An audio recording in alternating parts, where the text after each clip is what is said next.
Hello, welcome to Burnett's Forge. I want to share with you my experience in building a traditional brick forge. Although I'm the son of a carpenter, I have long appreciated blacksmiths and their abilities. Bobby Ricketts has provided my inspiration. The bug started with the receipt of my father's anvil, which had, for 35 years, laid unused in the back of his shed.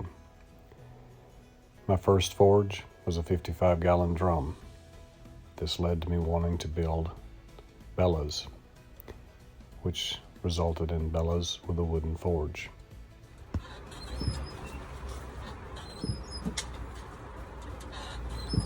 I then needed a place to put my bellows and my forge, so I added to our garden shed.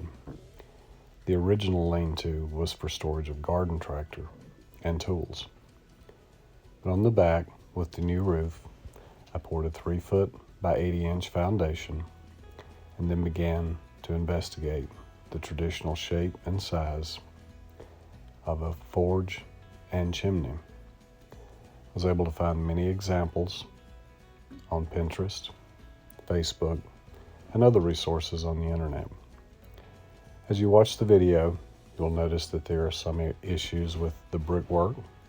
Again, I'm a carpenter's son and have observed masonry all my life, but until this project, had never placed the first brick on mortar. I was always the assistant. In building the arch, you can see that I drew out the plan, placed them, and then after trial and error, cut the keystone and then mortared them into place. Each step was methodically laid out, pre-planned, and then slowly executed. I had long wanted to build a blacksmith forge, but did not want to pay full price for the brick and other supplies. So as I would find mortar or quickreat on sale, I would purchase and store that. And over the last 2 years, I've purchased brick through Facebook Marketplace, estate auctions, and from others locally in my community. I paid as little as 10 cents per brick for some, and as much as 18 cents per brick for others. The only brick that I paid more than 18 cents for were the fire brick, which I purchased from someone on Facebook Marketplace from Birmingham, Alabama, for $2 per brick. Those brick had been taken from a pre-existing fireplace when it was deconstructed. That fireplace was over 100 years old. The brick had been cleaned as they were being torn down, and the brick came in various shapes as they had already been used in a fireplace. In addition to purchasing brick from local individuals or from individuals along my path between Atlanta and home in North Alabama, I was also able to find 4 12-inch by 12-inch flue liners, which I purchased from an individual on Facebook Marketplace when we were near the Shoals in northwest Alabama. I got each of those for $10. The piece of metal used for the tool rack was a purchase from about 2 months ago for a mere $2.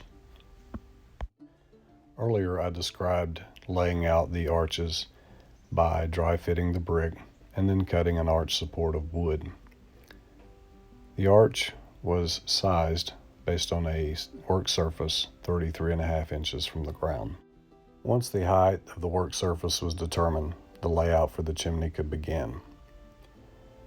I made a platform 22 by 18 inches of quickreat with reinforcement rod, and then dry fitted the brick around the edge and the fire brick for the internal, allowing a smoke shelf and an area for smoke to evacuate between the front of the firebox and the back of the firebox would be 12 inches deep and the width of the firebox.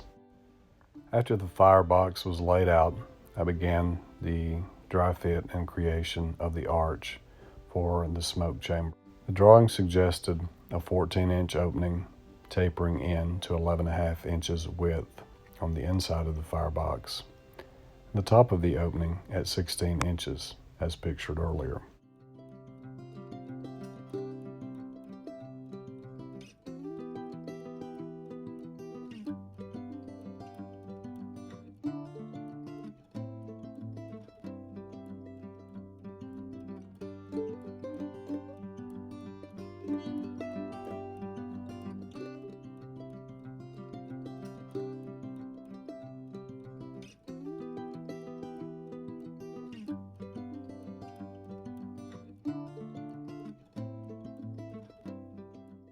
After cutting out the wooden arch support and dry fitting the fire brick, they were mortared into place with consecutive rows of supporting outer brick. Next, we'll work on the remaining portion of the flatwork surface and complete the chimney.